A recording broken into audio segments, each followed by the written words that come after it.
새로운 기준이라고 하는 시리즈로 계속해서 말씀을 드리고 있습니다. 오늘은 맹세와 보복에 대해서 말씀드립니다. 하나님께서는 인간과 약속하셨습니다. 언약입니다. 하나님 쪽에서의 맹세이기도 합니다. 하나님께서는 그 약속을 끝까지 지키시면서 자기 아들을 십자가에서 죽이시면서까지라도 그 약속을 지키십니다. 하나님은 약속을 지키는 능력이 있으십니다. 그러나 유대인 지도자들은 지킬 수도 없는 맹세인 줄 알면서 사람들 앞에서 쉽게 하고 또 그것을 자기의 자랑으로 삼았습니다. 종교에 있어서의 맹세란 인간과 인간이 아니라 하나님과 약속하는 사람의 신과의 약속입니다. 인간은 신에게 자기 약속을 지킬 수 있는 완벽한 능력이 없습니다. 그리고 살아있는 신이라면 그런 인간의 연약한 자의 약속을 쏟지 않습니다. 국가의 충성 맹세를 하면서 그 목표가 성취되면 중심도 되고 애국자가 되기도 합니다. 이 세상에 많은 맹세와 언약과 약속들이 있습니다. 과연 여러분과 저는 살아가면서 어떤 맹세와 약속들을 했는지요? 그리고 두 번째로는 보복으로 말합니다. 눈은 눈으로 이는 이로라고 하는 것을 너희들이 말했지만 들었지만 나는 너희들에게 말한다. 하나님의 원래의 뜻은 눈 다치게 하면 눈 빼라가 아니었습니다. 눈을 다치게 했는데 그 이상으로 목숨을 죽여버린다든지 그 이상의 대가를 요구하지 말라는 것이죠. 그것은 재판하는 재판장이 눈 다치게 했으면 눈 다치게 한 것만큼의 보상을 해주게 하라는 재판을 내려야 되는데 눈 다치는 일을 했는데 재판하면서 아무것도 없는 것처럼 적당히 하고 말고 안 된다는 거죠. 또 자기 편일 때는 눈 다치게 했는데 생명값만큼이나 주라고 보상을 내리는 이런 것으로 하면 안 된다는 것에서 눈은 눈만큼만 이는 이만큼만 하라고 재판의 규정을 가르쳐 줬는데 유대인들은 눈 뺐어? 눈 다치게 했어? 눈 빼! 그런 식으로 나갔다는 말이죠. 어리석기 짝이 없는 것입니다. 하나님의 마음, 하나님의 뜻을 알아야 합니다. 공정한 판결을 내라는 것이었습니다. 여러분 살아가면서 어떤 보복을 받으셨습니까? 여러분 살아가시면서 어떤 보복을 하셨습니까? 한번 잘 기억해 보시기를 바랍니다. 맹세가 좋은 것인가요? 나쁜 것인가요? 예수님께서는 그럴 바에 하지 말라라고 말씀하십니다. 맹세는 꼭 나쁜 것은 아닙니다. 그리고 서약과 맹세라는 것은 내가 살아가야 될 어느 기준과 나의 책임을 정하여 낸다는 의미에서는 괜찮지만 성경에서 나오고 유대인들과 바리새인들과 그들이 말했던 맹세라는 것은 자기의 자랑거리였습니다. 나는 이런 맹세를 했고 나는 했다. 자기의 자랑이었습니다. 그리고 다른 사람을 정죄했습니다. 너 지난번 이걸 맹세했는데 안 했지 하고 공격하는 데 사용하였습니다. 정죄와 자랑이라면 이러한 맹세들은 좋지가 않습니다. 저도 맹세는 아니었지만 그런 것을 말한 적이 있고 선포한 적이 있었습니다. 훗날 조금 그 열정은 좋았지만 안 해도 될 것을 했구나라고 생각하는 게 있습니다. 저는 어떤 어른 목회자들의 어떤 좋은 것을 보고 모델을 삼기 위해서 저도 그렇게 하려고 했습니다. 그래서 그 중에 하나가 나는 부흥회 나가든지 어디 가든지 하면은 사례비 받아오면 내가 안 쓴다. 교회에서 내 생활비를 주기 때문에 나는 이것을 다 교회에다가 내놓는다. 그런 저희 목회적 어떤 소신이 있었습니다. 그래서 부흥회 가서 사례비 받아오면 교회 다 냈습니다. 내 자랑이 되는 것 같기도 했습니다. 그런데 우리 집사람은 뭐라고 그럽니다. 여보, 당신 꼭 그럴 필요가 있는가? 그것도 하나님 우리에게 가정에 쓰라고 주실 수 있는 것인데 내가 필요한 것이 있고 아이들을 위해서 써야 하는데 충분한 지금 우리 생활이 안 되는데도 꼭 그래야 되느냐? 그래도 저는 아니요, 너는 하나님이 그렇게 해야지 했습니다. 근데 어느새 나는 하나님께 요즘은 안 하고 있습니다. 별로 오라는 데도 없고. 여러분 이게 나의 의였습니다. 어떤 면에서는. 근데 차라리 꼬박꼬박 집사람에게 갖다 줬더라면 지금이야 내가 얼마나 사랑을 받고 있겠어요. 자기 의만 가지고 살았던 사람이라고. 그때 아이들에게 필요한 것도 해주고 그랬어야 되는데 나는 교회를 개척하면서 30%는 무조건 선교한다. 오늘 헌금 들어오면 30%는 딱 떼서 선교 구자로 간다. 그렇게 해서 꽤 몇 년 동안 했습니다. 우리 그 선교사님 그때 같이 개척할 때 그랬었습니다. 선교비는 쌓이는데 나는 아파트비도 못 받았어요. 과연 정말 하나님이 그걸 좋아하셨을까? 어느새 나의 그런 소신과 약속과 이런 것들은 다 없어지고 말았습니다. 그러나 누구는 나에게 정죄할 겁니다. 강 목사님 그때 30% 한다고 하더니 요즘 세금도구에 가서는 어떻게 하고 있어요? 내 소신이 어디 있습니까? 나의 주장이 어디 있습니까? 나의 하나님과의 약속들이 어디 있습니까? 생각해보면 인간의 그런 약속은 능력이 없어 할 수가 없는 것입니다. 이것으로 나는 정죄했고 때로 어떤 사람 당신은 이래 나는 이래 너는 이래지 우리 교회는 이래 정죄와 차량으로 삼는다면 이러한 맹세와 이러한 것들은 보잘것 없다는 것입니다. 맹세, 서약, 서원 현대적인 의미에도 있습니다. 결혼할 때 여러분 뭐하죠? 주례자가 결혼 서약은 목사가 되고 장로가 되고 권사가 될 때 뭐합니까? 임직 서약이 있습니다. 정치하는 사람들은 뭘 한다 그러죠? 공약을 합니다. 그것이 꼭 잘못된 건 아닙니다. 나는 이런 기준에서 이렇게 하겠고 교회와 교단에서는 이런 것을 요구하니 이러한 것에 내 믿음을 맞춰 살겠다고 하는 약속들은 소중한 것입니다. 사실은 다르게 말하면 계약이기도 합니다. 사업 상대와의 약속입니다. 어떤 손해가 발생하느냐 안 하느냐 계약을 서로 해나갑니다. 그런 것도 다 약속이요 보이지 않는 맹세요 서로의 그런 중요한 결단들이 장사 조그만 것 안에도 다 있는 것입니다. 오늘 한국 사회가 신용의 사회라고 하는데 신용이 참 없는 사회가 되었습니다. 약속들을 다 어깁니다. 건축을 하는 곳이라든지 공장에서 재료를 받을 때에 예전에는 재료가 도착하면 45일 결제, 90일 결제, 한 달 결제 물건을 받고 한 달 있다가도 주고 세 달 있다가도 주고 서로 그런 약속들이 맞아 돌아갔지만 지금은 그렇지 않습니다. 물건이 도착했을 때에 돈을 주든지 은행에 입금이 안 되면 도로 가지고 가버립니다. 왜? 손해가 너무 나고 이러다가 10번 팔다가 한 번 못 받으면 10군데 팔다가 한 군데 잘못되면 1년의 사업이 다 무너지기 때문입니다. 요즘은 소중한 재료들은 입금 확인하고야 차가 나갑니다. 얼마나 우리 사회가 지금 약속이 무너지고 서로의 좋은 신용들이 무너졌는가를 보아야 합니다. 헛된 맹세하지 말라는 겁니다. 하나님께 숨기거나 번복할 수 없다는 것이죠. 이러면 이러하다 아니면 아니다를 하라는 것이죠. 하나님의 이름으로 하는 맹세 맞습니다. 그냥 하나님만 하신다 그러고 하나님을 이름을 두고 맹세하는 것들이 많습니다. 사람과 사람 사이에 약속 이상의 확실한 무엇인가를 보이고 싶을 때 맹세를 합니다. 사랑하는 여러분 맹세 참 많이 다시는 이거 안 한다. 다시는 안 한다. 다시는 뭐가 다시예요? 멸치국물이 다시지. 다시는 하면서 우리 얼마나 멸치국물을 먹고 살았어요. 남편들 약속 다시는 안 한다. 아직도 하고 있죠.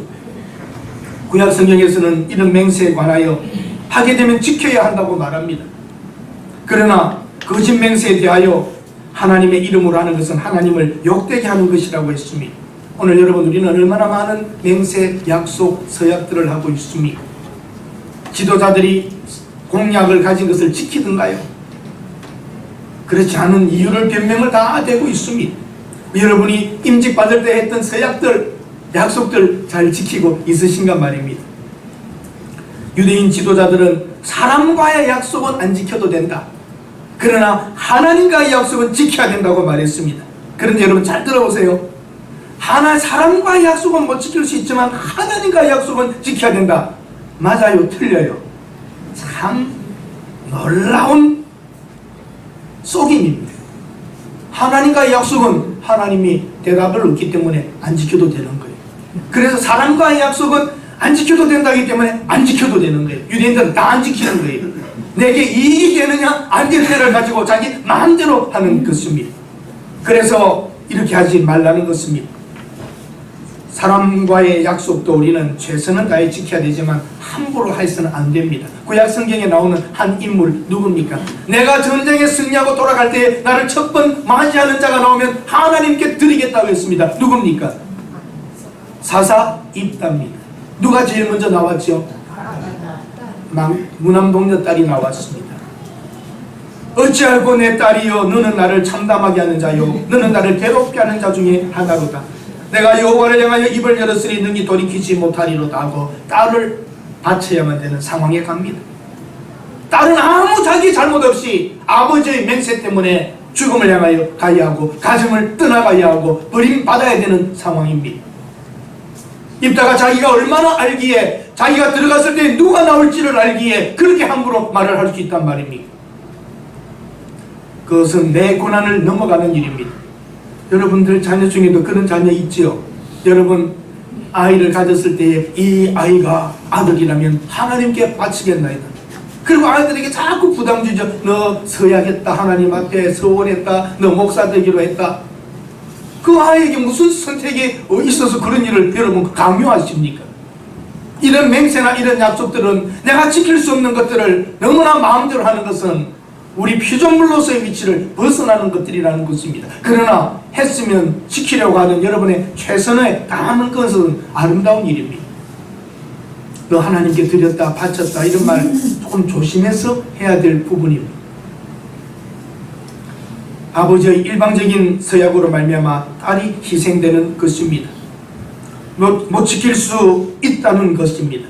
여러분과 제가 모든 걸 다 할 수 있는 것 아닙니다. 그래서 뭘 맹세할 때 하늘로도 말라, 하늘은 하나님의 보좌요, 땅으로도 말라, 땅은 하나님의 발등상이다. 예루살렘으로도 하지 말라, 성전을 두고도 하지 말라, 하나님의 거룩한 성이다. 내 머리로도 하지 말라, 네가 머리털 하나도 희거나 검게나 할 수 없는데 네가 무엇을 두고 함부로 맹세할 수 있느냐는 것이죠. 옳다, 옳다, 아니다, 아니다 할 뿐입니다. 왜 헛된 맹세를 하는 줄 아십니까, 여러분? 자기에게 유익이 된다고 보기 때문에 합니다. 그리고 자기가 지킬 수 있다고 생각합니다. 어떤 때는 결과에 대해서는 책임을 안 질 수도 있다고 하니까 그런 약속을 합니다. 거기에 대한 책임을 진다면 어떻게 그런 약속을 쉽게 할 수 있겠습니까? 검은머리가 팥뿌리가 되도록 사랑하겠다고 그거 정말 책임질 수 있으면 서약하기 힘듭니다. 양심을 속이기 때문에 고의적으로 서약하는 사람들도 있습니다. 잘 몰라서 안 합니다. 다 하니까 그냥 하고 마는 것인데, 여러분 우리가 어떤 것을 약속할 때 내 인격을 두고 하는 것입니다. 교회에서도 그런 약속들이 있습니다. 우리가 최선을 다하여 마음을 보고 계신 하나님을 향하여, 사람들은 내 마음을 못 봐도 내가 했던 마음의 중심들은 잘 지켜나가려고 하는 최선은 다해야 합니다. 그러나 맹세 자체가 잘못된 것은 아니라는 것이죠. 뭘 두고 맹세하는 일은 항상 조심해야 됩니다. 저는 최근에 가장 성경적인 분을 한 분 보았습니다. 맹세를 안 하더군요. 보훈처 처장 맹세 안 하더구만. 다 나오면 국감 받으면서 다 서약 안 해요. 왜? 걸릴 자신이 있기 때문에. 얼마나 비겁하고 얼마나 무책임한 부도덕적인 공직자입니까? 책임을 져야지. 책임지기 위해서 서약을 안 한다. 이건 역사에 남는 일들을 하고 있습니다. 참 성경적으로 사시는 분입니다. 맹세하지 말라, 잘 지키도록. 목회자가 서약할 때도 합니다. 여러분, 과거에 이 신학교에서 교육을 받고 목사가 될 때에 서약을 하게 했습니다. 미국 교단에서. 그것이 뭐냐 하면 신학이 좌경화되었습니다. 좌편향되었습니다. 진보적으로. 그러니까 신학 공부를 마쳤는데도 독일의 신학의 영향을 받은 사람들이 예수가 하나님의 아들이고 동정녀로부터 태어난 신성을 믿을 수 없다는 거예요. 그러니까 안 된다. 예수 그리스도는 하나님의 아들이고 거룩한 신성을 가진 신적 존재라는 것을 서약할 수 없다면 목사 안수를 줄 수 없다 그랬어요. 그러니까 법으로 장독에서 또 나오는 게, 그것은 신앙의 양심을 괴롭히는 거기 때문에 자유를 주기 위하여 서약하지 않아도 된다라고 나가기 시작합니다. 그러면서 교단이 나누어지고 신학교가 나누어집니다. 원래 프린스턴 대학이, 프린스턴 신학교가 미국에서는 중심적이었지만, 이런 목회자들의 안수 과정에서 서명 안 해도 되는 거, 처녀 탄생 그거 안 믿으면 안 하면 되지 왜 하라고 하느냐, 자꾸 작용화되어 가는 겁니다. 진보주의를 말합니다. 작용화라고 하는 것은 진보주의고 인본적이고 사람의 생각이 들어가는 것이죠. 그럼 만약에 여러분, 목사가 예수는 하나님의 아들이고 거룩한 하나님의 아들이며 처녀의 몸에서 태어나신 그리스도라는 걸 사인 안 한다면 목사 안 해야 되는 거 아니겠어요, 여러분? 그래요, 안 그래요? 그러나 인간적인 사람들이 작용화되면서 인권을 말하면서 거기 서명하지 않고도 목사되게 해주자는 거예요. 그래서 나눠지는 게 프린스톤에서 나와서 세우는 신학교가 웨스트민스터 신학교입니다. 우리는 성경을 절대적으로 믿으며 예수 그리스도는 하나님의 아들이다. 우리 그것을 부인한다면 너희들과 함께 할 수 없다는 거예요. 오래전에 한국도 작용화되었습니다. 1953년에 대한예수교 장로교회에서 기독교 장로교로 나누어질 때 소위 말해서 한신대학 쪽입니다. 김재준 박사, 그분은 신정통주의로서 독일 신학의 한 부분을 영향을 받은 사람입니다. 그래서 한국 신학교와 총회신학교가 나누어지는 53년도에 있었던 일입니다. 이미 작용하는 70년 전부터 일어나는 일입니다. 신학의 작용화가 들어오니까 동성연애자 안 써줘도 된다. PC USA에서는 동성연애하는 사람이라도 안 써줘야 된다는 게 법으로 만들어서 진행하는 거죠. 그러니까 그거 하지 않겠다고 또 그 안에서 또 깨어지는 것입니다. 진리 때문에 싸우는 일들이 많았습니다. 맹세 때문에 교회들은 큰 진통을 겪으면서도 여기까지 왔습니다. 이제 몇 교회 남지 않았습니다. 동성연애자에 대한 안수 문제가, 여성 안수 문제가 몇 군데 남지 않았습니다. 거의 교단에서 많은 개신교가 거의 다 여성 안수와 동성애를 다 받아주는 쪽으로 거의 가고 있습니다. 얼마 안 남았습니다. 이런 것은 하나님의 말씀을 그대로 믿는다고 하는, 성경은 신구약은 하나님의 말씀이라고 믿는다고 세역했기 때문에, 약속했기 때문에 이것을 가르치고 어떤 일이 오더라도 이 진리를 사수해야 하는 것입니다. 네. 여기에 한 걸음 한 걸음 양보하다 보면 기독교 자체가 존립되지가 않습니다. 헛맹세를 하지 말라고 했는데 여러분, 우리들은 정말 바른 것을 해나가고 옳은 것이면 끝까지 가야 하겠다는 마음을 가져야 합니다. 결혼의 서약, 임직의 서약, 목사로서의 서약, 이런 것들은 굉장히 소중한 것입니다. 그러나 하지 말라고 한 것은 자랑거리가 되고 비판거리가 되었던 그 시대의 상황들이었기 때문입니다. 오늘 여러분과 저는 마음으로 하나님과 있던 약속들을 최선을 다하여 지키려고 하는 마음을 가지십시오. 그러나 그걸 지키지 못했을 때에 죽겠다 그러고 내가 이러고도 하나님의 사람이야 그러고 절망하지 마십시오. 한번 따라 하십시다. 약속은 못 지킬 수 있다. 못 지킬 수 있도록 되어진 게 그게 약속이에요. 그걸 완벽하게 우리가 지킬 수 있다면 우리는 사람이 아니죠. 어떨 때 그것이 무너져야 됩니다. 내 의가 무너져야 됩니다. 곽선희 목사님이 그런 설교했던 것을 저는 아주 잊을 수가 없습니다. 자기는 약속을 안 지키는 목회자 경멸했답니다. 어떻게 목사가 되어가지고 약속을 안 지켜? 시간 앞에 딱 만나자면 만나야 되고 늦게 나오고 안 그러면 그 사람 자체를 무시했답니다. 그런데 어느 날 전화가 걸려왔습니다. 목사님, 혹시 무슨 일 있으십니까? 왜요? 혹시 목사님 불편하진 않으십니까? 사고 나셨나요? 왜요?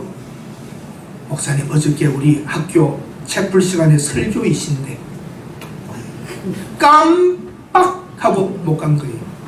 뒤통수를 방망이로 맞는 것처럼 멀쩡하더랍니다. 아, 나도 약속을 못 지키는 사람이구나. 그때부터는 약속 안 지키는 사람을 사랑하기 시작했답니다.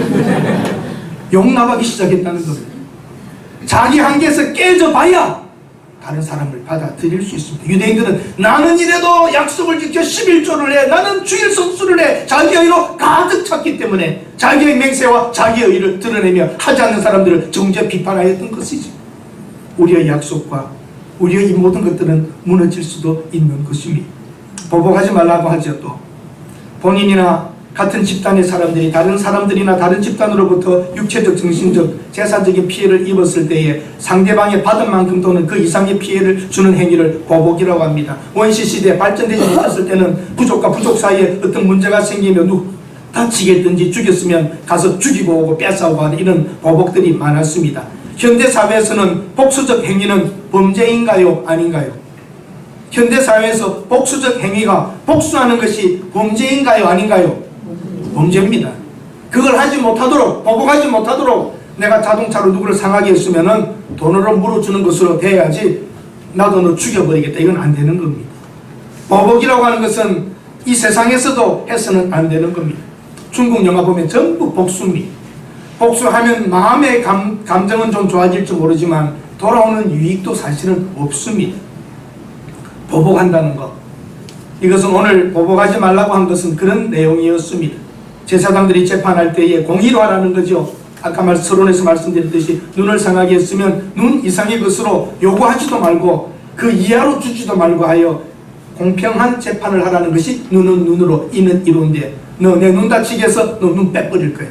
너 입 깨서 너 입 빼버릴 거야. 이건 잘못된 가르침이라는 것이죠. 보호하라는 겁니다. 쌍방을 다. 사우디아라비아에서 실제 있었던 일입니다. 어떤 큰 건설회사 추록 운전수가 가다가 남성을 교통사고로 내어서 죽었습니다.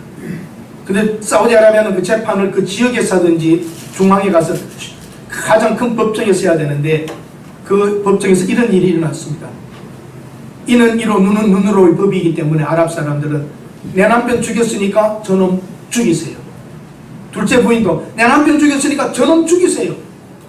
그게 사우디아라비아의 그 코란의 법입니다.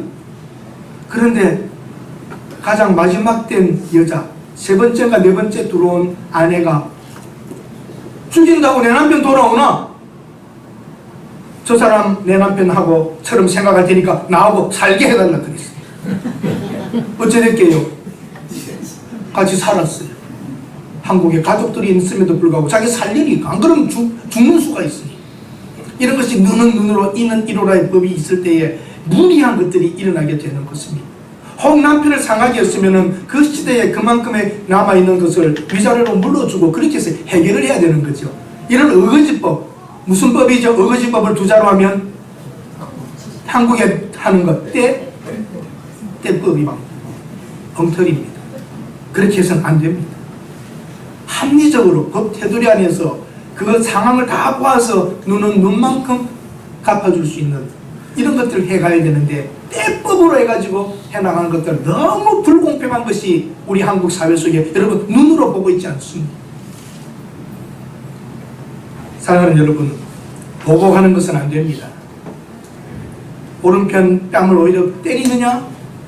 왼편도 대어줘라. 그 사람이 너희 왼뺨 오른뺨을 때려서 속에 풀린다면 한쪽도 때린다면 맞아줘야 한다. 속옷을 달라고 하느냐? 개인이 지킬 수 있는 최후의 재산권이지만 그것이라도 내놓으란다면 그것까지 다 주겠다는 마음을 가져보라. 로마 군인들이 법에 의해서 짐을 옮기고 전쟁을 위해서 오리를 끌고 갈 권리들이 로마 군인들이 있었기 때문에 너 이거 지고 오리 가자 그러면 그 일이 필요하다고 생각되면 내가 힘이라도 가주겠다고 하는 마음을 말해보라. 사랑하는 여러분, 그렇게 산다면은 이 세상에 보복의 법은 오히려 거꾸로 가게 될 것입니다. 구하는 자에게 주라고 그럽니다. 참 놀라운 말 아닙니까? 보복의 법을 말하면서 구하는 자에게 주며 꾸고자 하는 자에게 거절하지 말라. 너 뭔가를 구한다면 빨리 주라는 겁니다. 자, 여러분, 뭘 찾고 배고프고 빵을 찾아내는 사람이 주지 않으면 그 사람이 무슨 짓을 할까요? 도둑질을 하지. 누군가 찾아와가지고 뭐 좀 구워달라고 그러면 거절하면 어떻게 할까요? 살인할 수도 있고 그런 문제가 일어납니다. 그러니까 여러분, 구하는 자에게는 주어라. 꾸고자 하는 자에게는 거절하지 말라. 구하고 찾는 자에게 주면 도둑질이 없어질 것이고, 찾아 좀 빌기로 왔는데 그것을 잘 줌으로써 네가 살인 강도를 당하는 일은 없어질 것이라는 거죠. 보복에 대한 문제를 말하면서 재판과 모든 것에 있어 사람의 이웃을 보호해주고 이웃을 위하는 쪽으로 중심으로 살아가라고 예수님께서는 오늘 가르쳐주고 있는 것입니다. 참고로 여러분, 중동 국가를 가든지 아프리카 일부의 국가에 가서 보았을 때에 그 집에 가서 뭐가 좋은 게 있어요. 그거 참 좋다. 한 번만 하세요. 또 이따가 야, 그거 정말 좋네. 또 와, 그거 진짜 괜찮은 거네. 그러면 아랍 사람들의 코란에 의해서 어떻게 해야 되는지 아세요? 그거 3번 좋다 그러면 줘야 됩니다. 그게 아랍 사람들의 그 코란에 가르치는 바입니다. 누군가가 3번을 좋다 그러면 줘라는 거죠. 왜냐하면 당신 때문에 훔쳐가는 죄를 짓든지 너를 때리고서라도 그것을 가지고 갈 수 있다는 거죠. 아무리 친한 사이라도.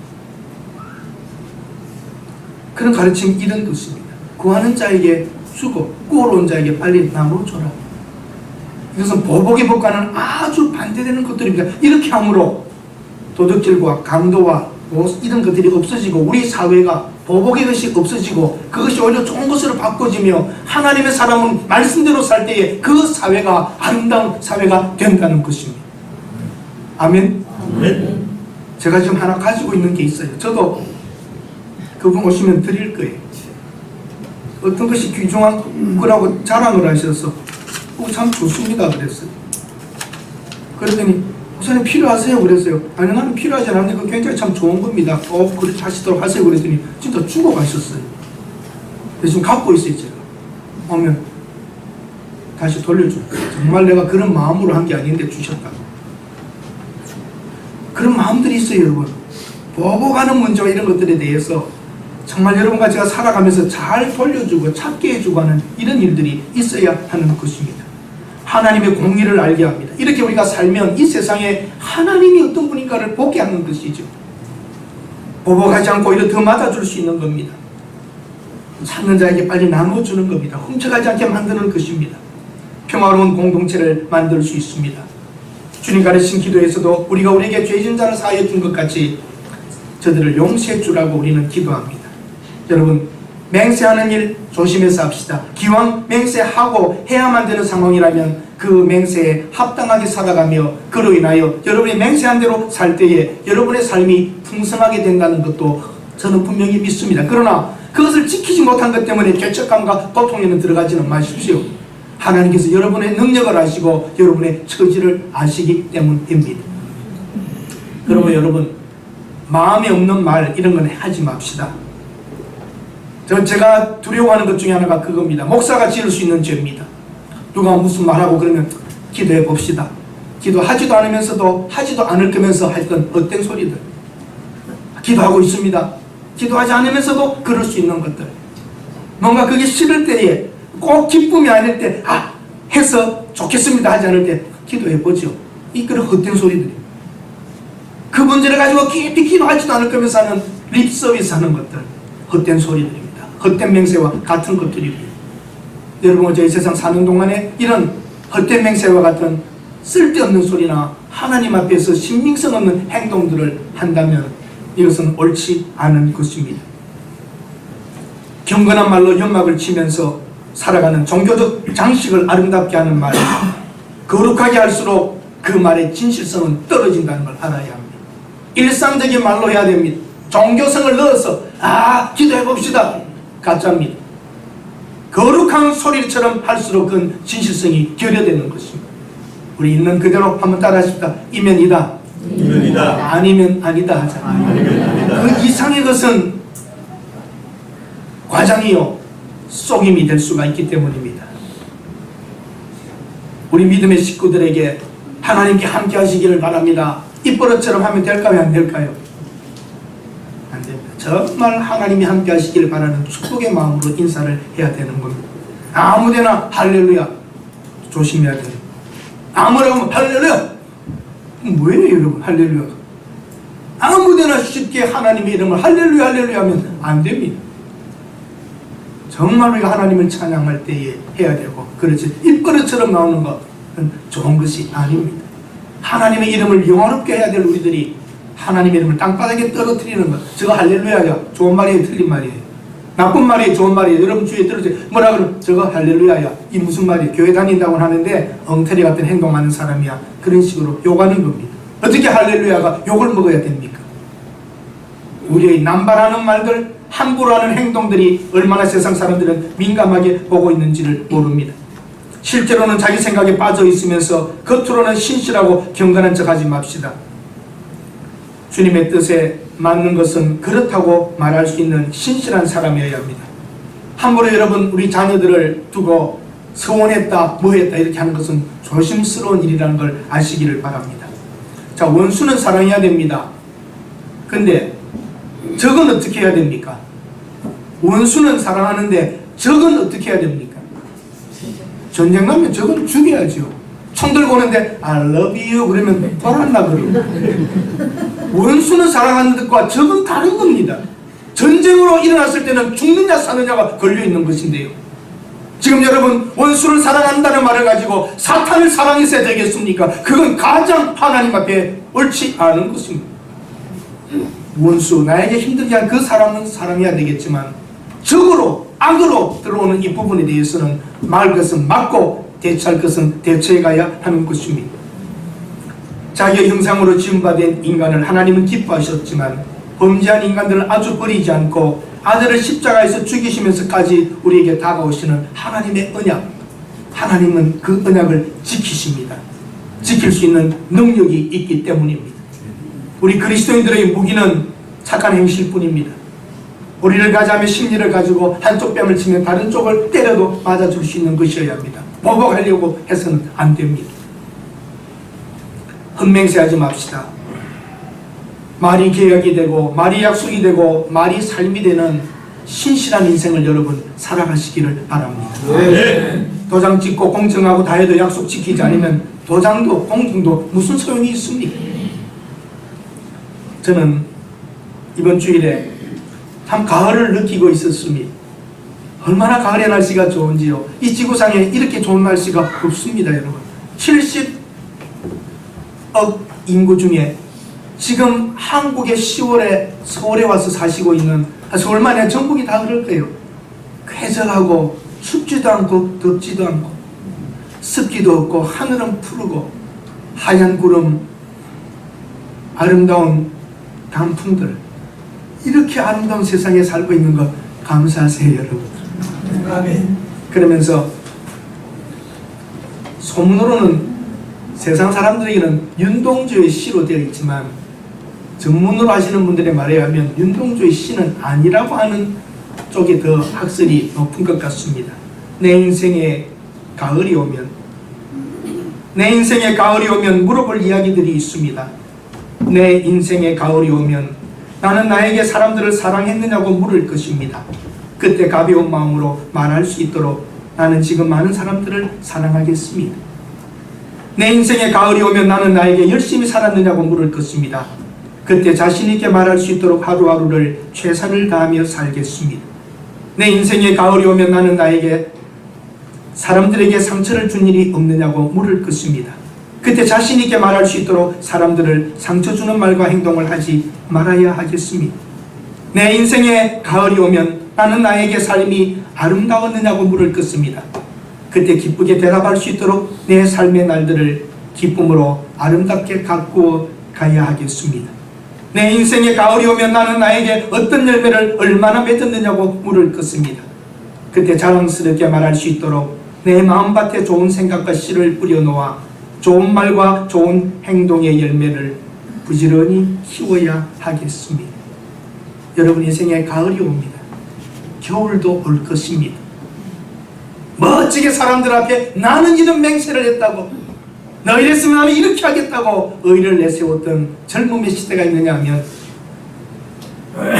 노랗게 빨갛게 물들어가는 가을과 함께 여러분과 나의 인생이 나이가 들어간다면 이제는 좀 다른 신앙이 되어야 하지 않겠습니까?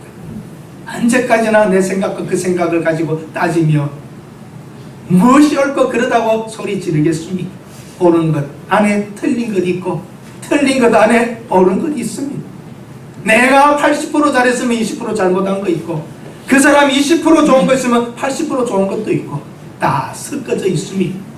맹세하지 말라, 보복하지 말라는 것은 인간이 율법적으로 긋는 것에 빠지지 말고 차라리 그럴 바야 맹세하지 말고 하나님 앞에서 이다 아니다 하면서 겸손히 살아가라고 가르쳐 주신 말씀입니다. 법 어기라고 있는 겁니다. 법 다 지킬 수는 없습니다. 하나님 앞에 얼마나 우리가 가을을 생각하며 사람들을 사랑하며 열심히 살며 아름답게 좋은 열매를 맺으며 살아가는가, 오늘 하나님 앞에 여러분 신실하게 여러분의 인생됨을 한번 돌아보실 수 있기를 바랍니다. 하나님 말씀 전도서 5장 4절에서 5절 한번 읽겠습니다. 같이 읽겠습니다. 네가 하나님께 소원하여 갚기를 그들이 하지 마라. 하나님은 분명한 자들을 기뻐하지 아니하시니 서원한 것을 갚아라. 서원하고 갚지 아니하는 것보다 서원하지 아니하는 것이 더 나으니. 서원했으면 최선을 다하여 갚아보라는 것. 그 다음에 또 보십시다. 베드로전서 3장 9절 같이 읽습니다. 악을 하고 우리를 욕으로 갚지 말고 도리어 그러니까 이를 위하여 너희가 부르심을 받았으니 이는 복을 이어받게 하려 하시라. 여러분, 악을 악으로 보복하지 말고 욕을 욕으로 보태지 말고 복을 빌어주고 이를 위하여 부르심을 받았으니 복을 이어서 계속적으로 잘 받을 수 있는 여러분들이 되셔야 합니다. 우리의 오늘 신앙생활이 수준이 어디까지 와 있든지 여기에서 감사하고 더 연그러져가는 신앙으로 품으며 잘 조절하여서 아울러지는 그런 멋진 신앙인이 되고 멋진 인생들이 되시기를 바랍니다. 유대인과 바리새인들과 같이 신앙을 자기 자랑으로 삼고 정죄하는 그런 시대에서 좀 벗어납시다. 하나님의 은혜 안에서 품고 그 사람의 노고를 알고 수고하고 안아주면서 남은 인생들 여러분 인생의 겨울이 오기 전에 가을을 그러니까 여러분과 제가 지금 제일 아름다운 나는 아닙니다. 50, 60 인생의 가을 진짜 아름다운 때입니다. 멋지게 준비하고 단풍을 들이다가 겨울을 맞아 하얀 머리가 돼도 그 추억을 가지고 멋지게 살아가시는 여러분들 되시기를 바랍니다. 기도합니다. 하나님, 우리는 맹세도 많이 하였고 마음에 들지 않으면 입으로 보복하고 무엇인가 보복해야 속이 풀어진 듯 했습니다. 그러나 정작 남은 것도 없습니다. 인생의 가을이 오면 우리에게도 물어볼 터이고 인생의 종말이 오면 하나님 앞에 설 터인데 하나님 앞에서 우리가 어떻게 살아왔는가, 풍요로움과 편안함과 폭넓은 이해와 하나님을 사랑하는 사랑으로 이웃을 사랑하며 살게 하옵소서. 더 이상 자랑하지도 말고 정죄하지도 말며 이면이고 아니면 아니다 하며 아름답게 살아가는 우리 새동교회 성도들이 되게 하옵소서. 새로운 기준으로 살게 하옵소서. 예수님의 이름으로 기도드립니다.